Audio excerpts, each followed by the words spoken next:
korannya itu di kertas korannya itu mengandung bibit tanaman. Hak tersangka belum Iya. terdakwa, Iya. apalagi Baru tersangka ya? ya terpidana gitu ya. Belum. Itu ditutup. Jadi semuanya ilustrasi. Wartawan tidak boleh memotret di ruang sidang.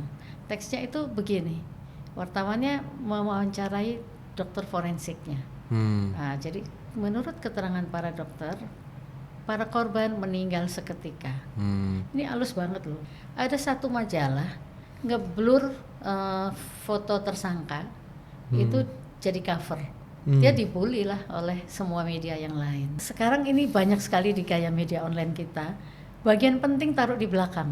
Iya, Sementara iya. kalau kita belajar jurnalistik, bagian penting tuh harus di atas, ya kan? Betul.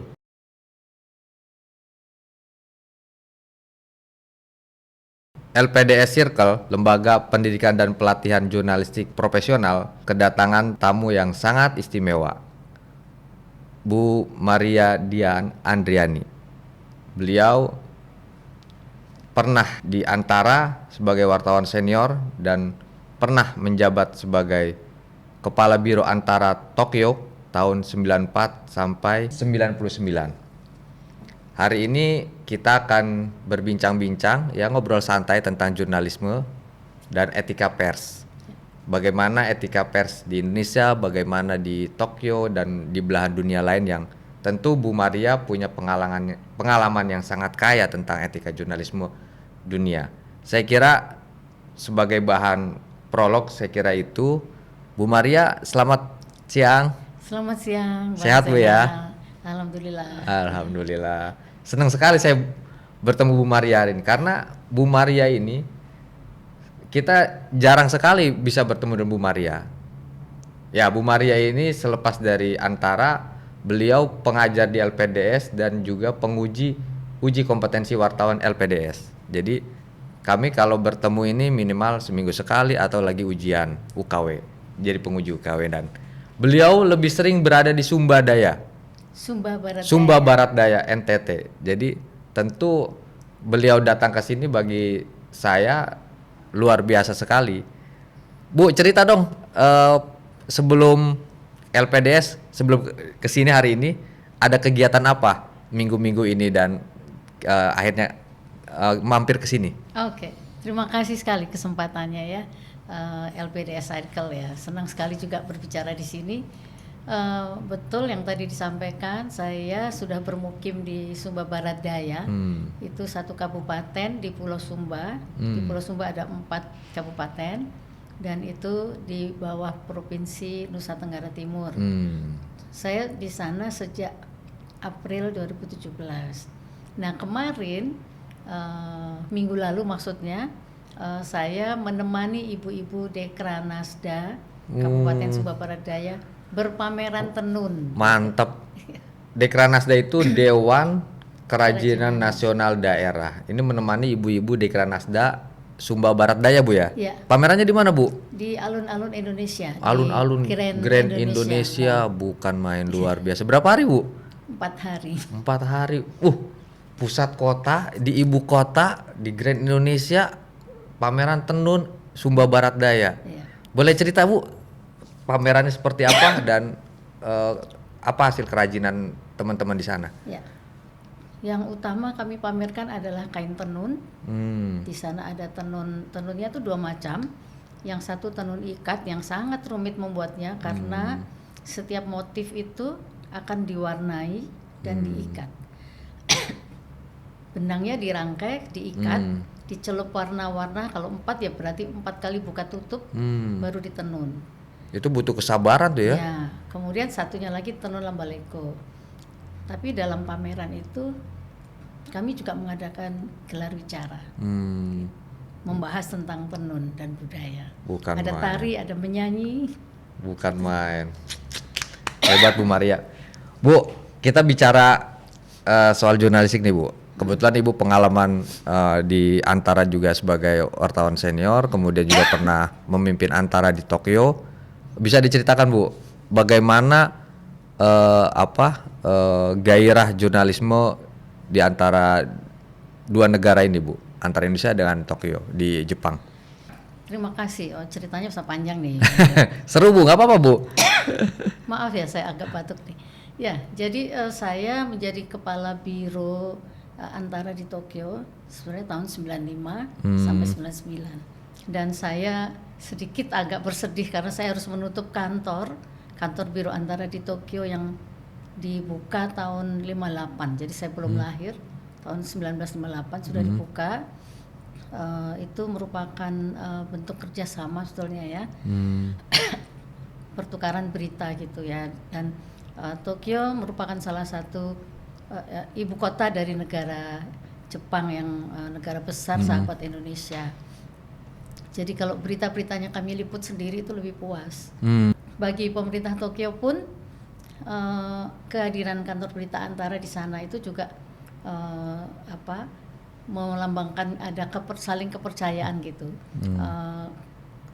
Jepang pun mempunyai kantor biro di Jakarta ya, bukan kantor biro ya, kantor perwakilan Kyodo News ada di Jakarta. Di Jakarta ya.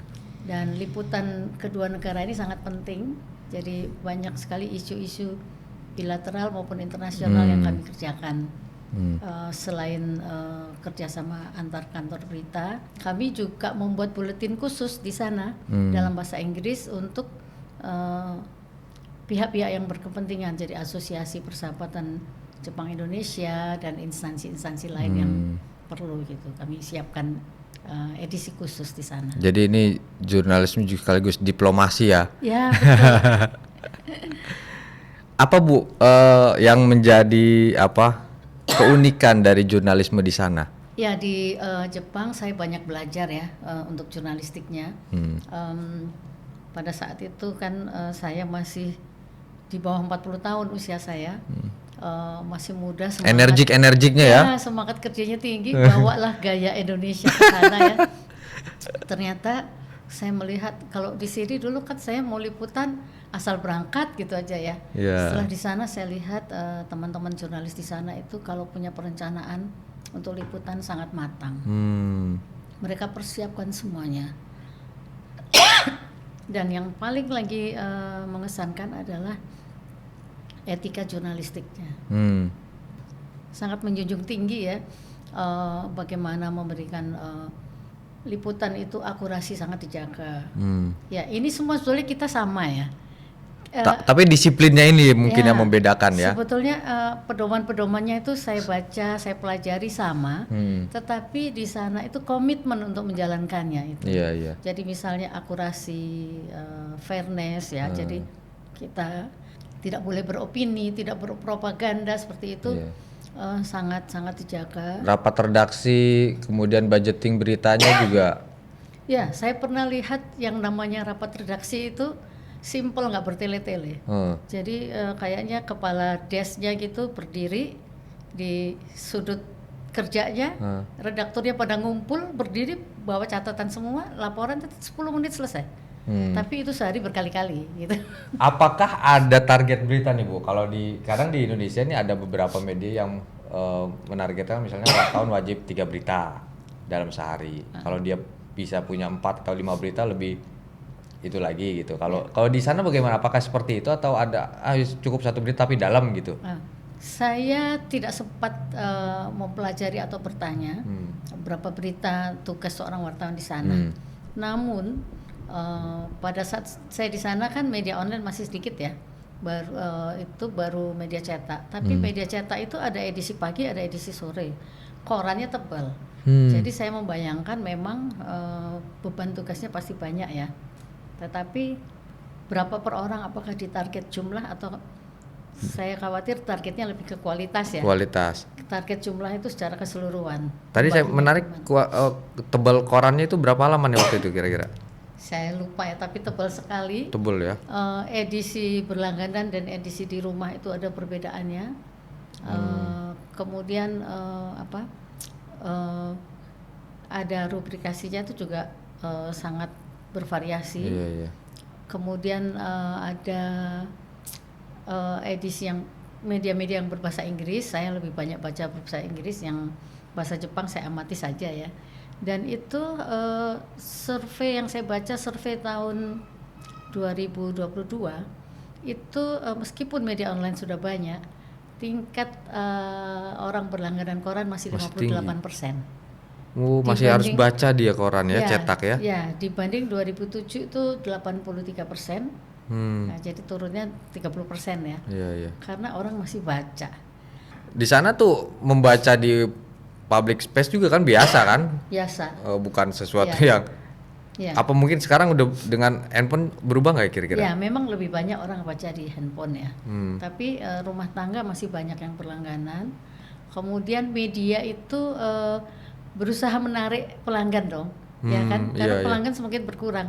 Ini triknya macam-macam. Jadi berlangganan, bayar 3 bulan di depan dapat sabun deterjen gitu ya. Oh. Kemudian ada kalau nggak salah Yomiuri Shimbun itu ada edisi, saya lupa apakah hari Sabtu atau apa, korannya itu di kertas korannya itu mengandung bibit tanaman. Nah itu bunga-bunga. menarik itu. Ya, jadi kalau habis dibaca korannya itu tinggal dibasahin, direndam air, taruh di atas media tanam, Jadi tumbuh. nanti tumbuh. Iya. Luar biasa. Jadi itu adalah upaya-upaya untuk menarik ibu rumah tangga Iya, untuk berlangganan. iya. Ya, Bisa banyak itu nanti belinya, apalagi bisa panen itu nanti. betul. Kalau soal pemberitaan ini Bu, tingkat kriminalitas seperti apa Bu kalau di sana? Jepang dikenal sebagai salah satu negara yang aman ya, tetapi bukan berarti tidak ada kejahatan. Kejahatannya berbeda, lebih ke orang-orang yang stres, depresi, melampiaskannya dalam bentuk kejahatan. Salah satu contohnya ya, suatu ketika itu ada di satu kawasan ada ibu-ibu yang sering ada serangan terhadap ibu-ibu. Artinya ibu rumah tangga yang atau perempuan yang bekerja jam 9 malam pulang turun dari kereta berjalan atau naik sepeda ke rumahnya itu diserang. Ketika akhirnya itu terjadi beberapa hari gitu. Ketika akhirnya tersangkanya itu ditangkap, dia ternyata seorang pria muda yang sakit hati karena ibunya bekerja, banyak ditinggal seperti itu. Itu orang tua dia yang dianiaya itu? Bukan, Oh dia bukan. random aja. Random Perempuan aja. dia kayak dendam pada perempuan yang meninggalkan anak-anak dan Anaknya rumah. karena ditinggal anak Ya. dia. Jadi itu semakin apa ya? Kita tidak bisa menduga kejahatannya seperti itu. Bukan karena kejahatan, frustasi, kurang kerjaan, bukan karena frustasi jatuh cinta gitu bukan ya? Mungkin itu juga ada ya. Ada juga. Mungkin itu juga ada. Tapi yang maksudnya kalau karena ngerampok butuh uang, nodong orang itu yang jarang. Jambret gitu jarang. Oke. Ya. Jadi lebih ke kekecewaan batin. Psikologi sekali ya. Nah, saya bicara etikanya. Nah, itu dia. Pemberitaannya itu kalau di sini kan kita harus mengingatkan terus nih Betul. teman-teman media ini. Jangan tulis namanya Ya, lah, jangan identitasnya. fotonya. Nah, Kadang-kadang disebut namanya, kadang-kadang di foto juga di blur tapi masih Iya. bisa kelihatan gitu kan. Di sana begini. nggak ada. Jadi fotonya seperti apa kalau ada berita seperti itu jadinya? Ilustrasi gitu ya, di tempat kejadiannya gitu. Tidak ada foto tersangka gitu. Bahkan di televisi kalau ada kejahatan yang besar-besar ya, kan ada ya kejahatan besar gitu. Suap segala itu juga ada meskipun skalanya Dijejer, kecil. tersangkanya dijejer nggak? Apa itu di hak tersangka belum Iya. terdakwa apalagi Baru tersangka ya? ya terpidana gitu ya. Belum. Itu ditutup identitasnya. Kalau di pengadilan itu Jepang menganut tidak ada foto terdakwa di dalam ruang sidang. Jadi semuanya ilustrasi. Wartawan tidak boleh memotret di ruang sidang. Wah, kalau di kita udah ngamuk-ngamuk tuh wartawan, nggak boleh masuk ke pengadilan. Masuk boleh, tapi tidak boleh memotret. Iya tapi Iya. gitu ya. Kemudian Wih, kalau kan main. ini apa korban bencana alam misalnya ya, kan macam tsunami kemarin itu yang besar, nggak ada foto yang memperlihatkan apa ya merendahkan martabat manusia itu tidak ada. Jadi manusia yang orang-orang korban yang misalnya menangis Nggak ditampilkan sampai lah ya. heboh atau bajunya itu compang-camping Iya. karena menjadi korban bencana itu tidak Apalagi sampai ditanya, bagaimana perasaan Anda?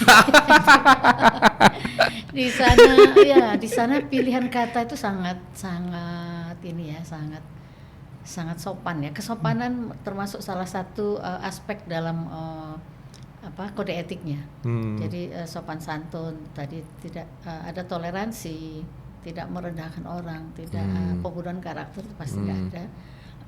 Sopan santun juga. Jadi kata-kata yang sadis, yang apa itu juga nggak ada. Jadi saya sering kali menggunakan materi untuk mengajar, misalnya ketika ada korban kecelakaan atau korban bencana misalnya. Kalau di kita mungkin mobilnya ringsek, orangnya tergencet, itu tidak ada. Jadi suatu ketika saya mempelajari ya, ada terowongan batu itu, yang batu gunung ditembus jadi terowongan, runtuh dia, menimpa satu bis dan satu mobil, banyak orang di situ. Itu tidak ada fotonya, long shot semua. Kemudian teksnya itu begini, wartawannya mewawancarai dokter forensiknya. Nah, jadi menurut keterangan para dokter, para korban meninggal seketika. Ini halus banget loh. Iya. Artinya mengatakan bahwa korban itu tidak sempat kesakitan bagaimanapun kondisinya, karena meninggal seketika. Dan itu sangat untuk masyarakat umum itu tidak menimbulkan kengerian. Buat keluarga korban itu adalah satu yang melegakan bahwa keluarganya itu nggak sempat kesakitan. Luar biasa kan? Saya dengarnya ini Bu, ini bener sedih meskipun ya dengan bahasa yang seperti itu langsung ini ke hati gitu. Betul. Bener ya? Saya bayangkan juga kalau dengan kondisi pers yang seperti itu, saya kira sangat jarang mungkin ya pembaca sana komplain terhadap pemberitaan. Nah itu ya, komplain itu bisa muncul dari publik dan bisa dari sesama media ya. Sesama media kan ada asosiasinya. Itu pernah terjadi. Jadi ada satu pembunuhan yang ternyata pelakunya juga anak-anak, korbannya anak-anak, kepalanya dipenggal. Nah suatu ketika kan di semua pemberitaan tidak ada nih identitas korban dan pelaku ya. Paling disebut murid SMP karena korban itu kepalanya dipenggal, ditaruh di gerbang sekolah. Jadi nama sekolahnya pasti disebutkan, tapi siapa korban, siapa pelaku tidak ada namanya. Ada satu majalah ngeblur foto tersangka, itu jadi cover. Dia dibully lah oleh semua media yang lain gitu. Jadi itu kuat sekali ya asosiasi perusahaan persnya di sana, sangat kuat juga kontrol terhadap anggotanya. Jadi hak koreksinya itu berjalan banget ya. Jadi ada self censorshipnya. Nah, itu yang oleh beberapa negara maju itu dianggap mencederai kebebasan pers. Tapi kalau buat kita yang di Asia kayaknya gayanya memang itu ya. Iya. Iya, berarti saya bayangkan ya mungkin sangat minim itu kan, somasi kira-kira begitu. Artinya jurnalis sana itu betul-betul bekerjanya sesuai dengan nurani ya, dengan hati, dengan bagaimana supaya menulis itu tidak sampai menyakiti orang, menyakiti pembacanya dan lain sebagainya. Ini pembelajaran loh buat kita ini Bu. Betul. Karena saya kadang-kadang kalau bayangkan pemberitaan di kita ini ngeri-ngeri sedap, bukan sedap lagi, ngeri banget. Ngeri. Bahkan ada yang fotonya berdarah-darah itu yang dijual. Betul.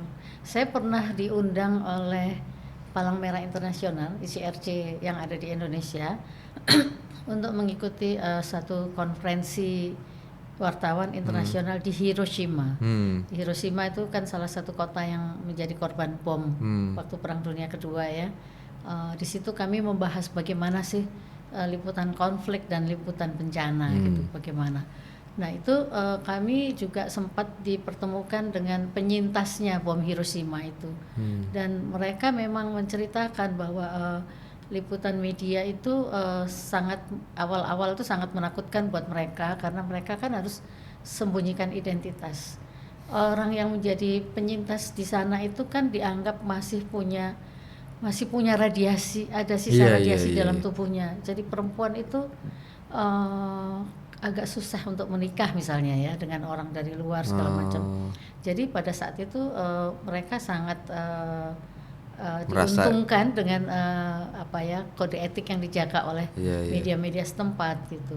Nah, pada saat itu saya juga berpikir ya, kadang-kadang kita tidak memikirkan ya hal-hal Iya, kecil iya. seperti itu yang berdampak pada para Nyaris korban. tidak terpikirkan, Bu. Ya, Bukan belum lagi, malah tidak terpikir ya kalau di kita ini. ya. Yang bagaimana kalau pemberitaan ramah anak di sana? Mungkin nggak perlu ramah anak lagi kali di sana ya pemberitaan. Iya, karena sudah termasuk di dalam itu. Jadi banyak sekali ya. Mungkin pernah Bang Zainal pernah ingat dulu ada sekte yang terlarang itu. Iya, iya. Sekte yang melakukan serangan gas sarin di kereta itu. Itu kan tersangkanya, terdakwanya akhirnya ya pemimpin sektenya itu di penjara ya. Dia kan punya anak.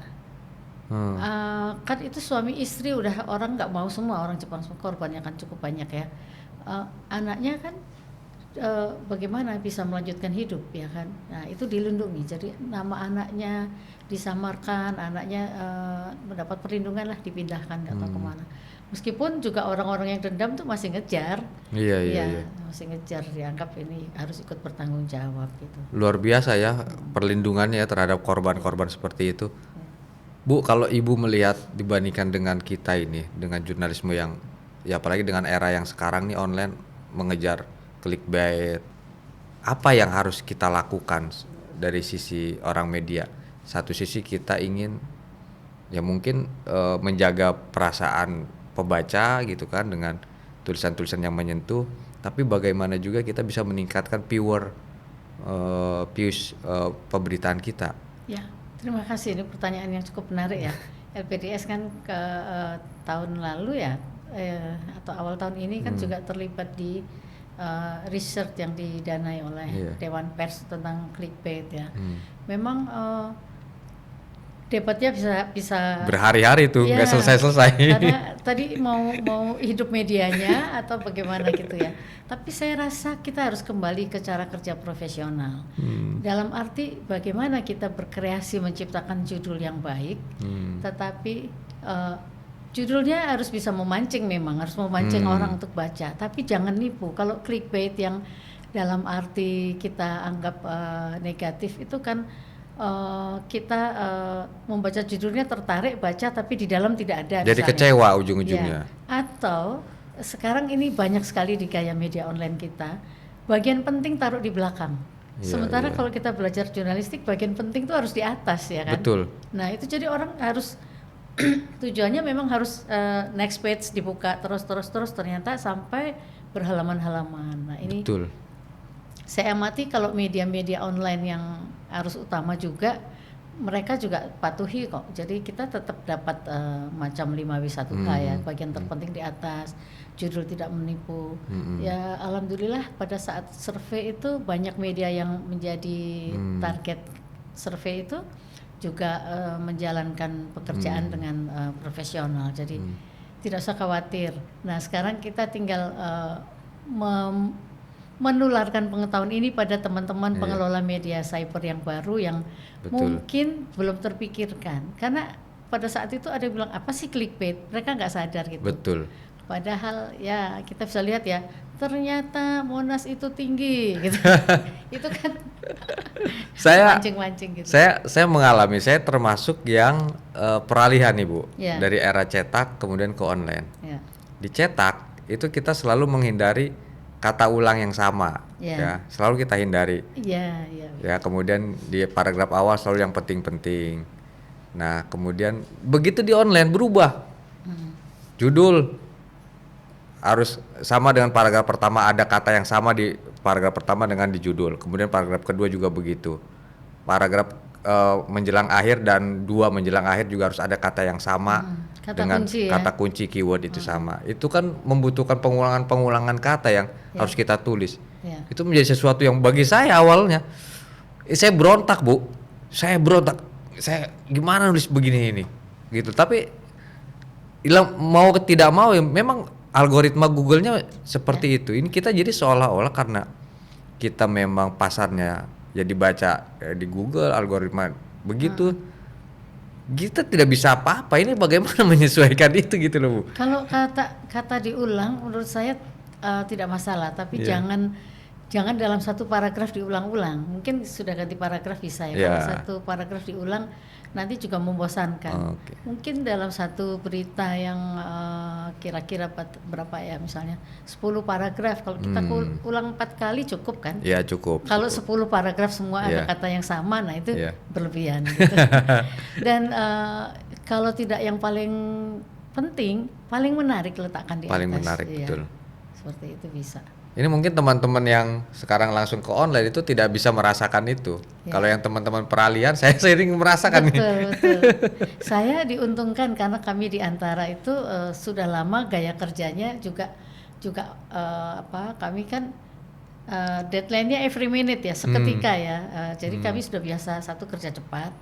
Kedua, ketika ada peralihan ke online, kami juga melayani media online kan. Itu cepat sekali kami, dan kebetulan beberapa kami juga ada penyegaran untuk redaktur dan wartawan, jadi ilmunya tetap bisa ngikutin. Dan jadi meskipun saya generasi yang masih cetak awalnya, saya bisa ngikutin juga untuk online gitu. Iya. Jadi teman-teman, saya, Bu Maria, saya masih muda lah, masih Bu Maria masih cetaknya masih kental. Iya. Saya udah mulai peralihan, tapi ya begini dinamika itu. Jadi memang kita harus menyesuaikan keadaan juga, Iya. menyesuaikan zaman. Tidak bisa kita ngotot juga ya, berkuku gitu. Iya. Tinggal bagaimana idealisme juga tetap ada gitu kan. Dan satu juga yang perusahaan juga kan sebenarnya bagaimana bisa menghidupi karyawan.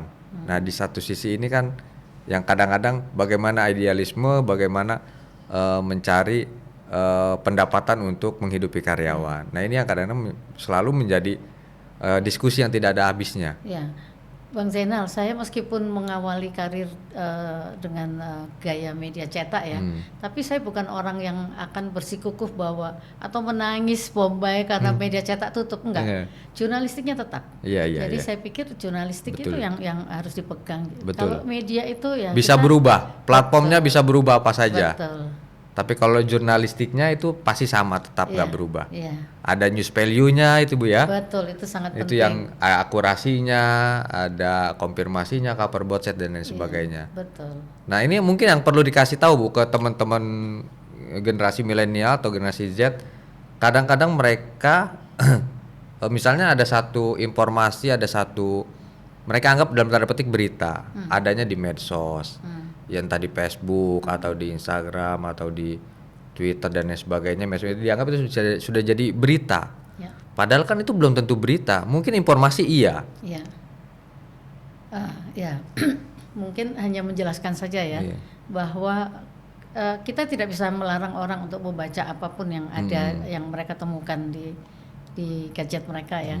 Tetapi kalau ingin mencari kebenarannya, memang lihat sumber-sumbernya, sumber utama itu. Misalnya membuka website pun cari sumber utamanya, jangan yang kalau ada informasi dari blog, saya tidak mengatakan blog jelek, banyak sekali blog dikelola dengan profesional juga.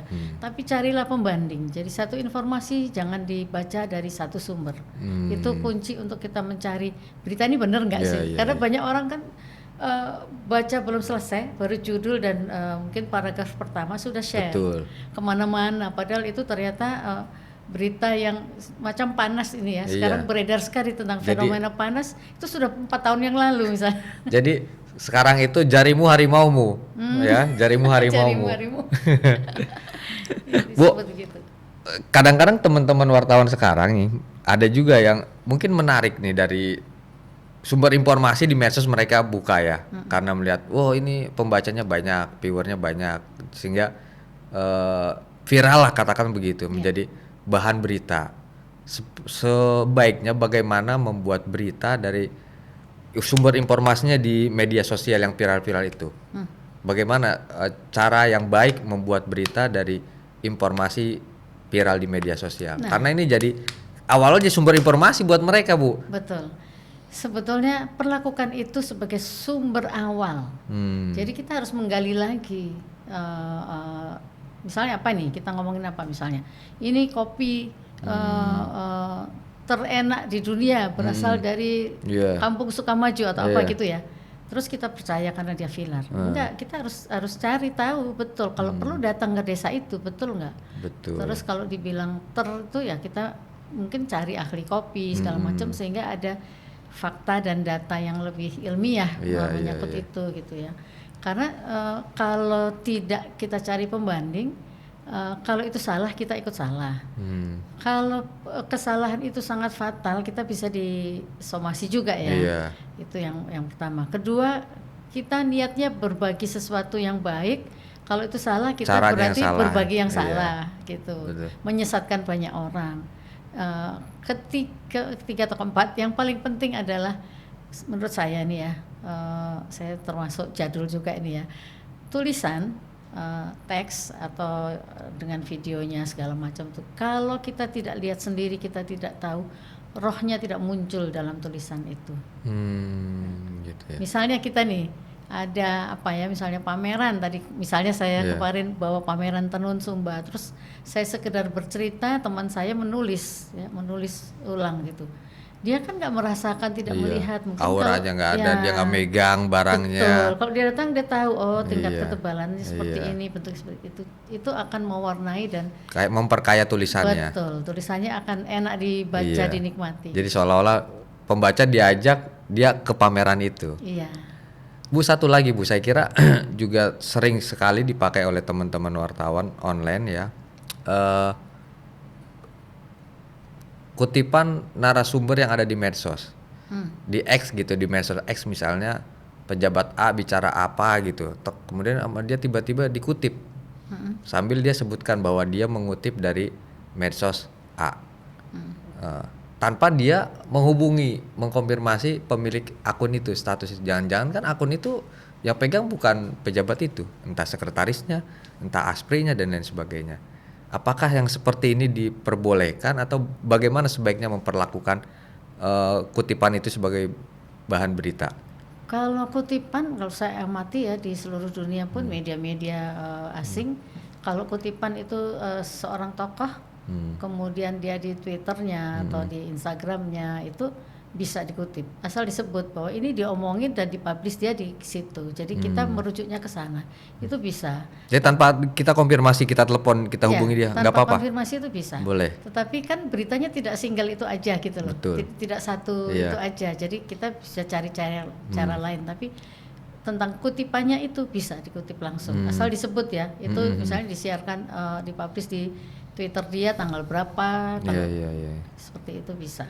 Baik. Karena dia sudah dipublish. Iya, berarti sudah milik umum ya? Ya, apakah itu dia secara personal atau sekretarisnya atau memang ada orang khusus pengelola medsosnya, itu yang bertanggung jawab kan, tapi atas nama beliaunya ini. Sudah atas nama dia, berarti sudah sah untuk dipublish. Iya. Baik, saya kira menarik perbincangan kita dengan Bu Maria, mulai dari kita udah belajar dunia nih. Indonesia, Tokyo, Jepang, kita kembali ke Indonesia. Ke NTT juga. Ke NTT ya. Baik, saya kira menarik apa yang kita bicarakan hari ini. Bu Maria, terima kasih ya. Sama-sama. Informasinya dan semoga pembelajaran bermanfaat buat teman-teman di LPD Circle ya. LPD Circle, jangan lupa, Lembaga Pendidikan dan Pelatihan Jurnalisme Profesional. Sampai jumpa pada episode berikutnya. Terima kasih Bu Maria. Terima kasih. Assalamualaikum, selamat siang.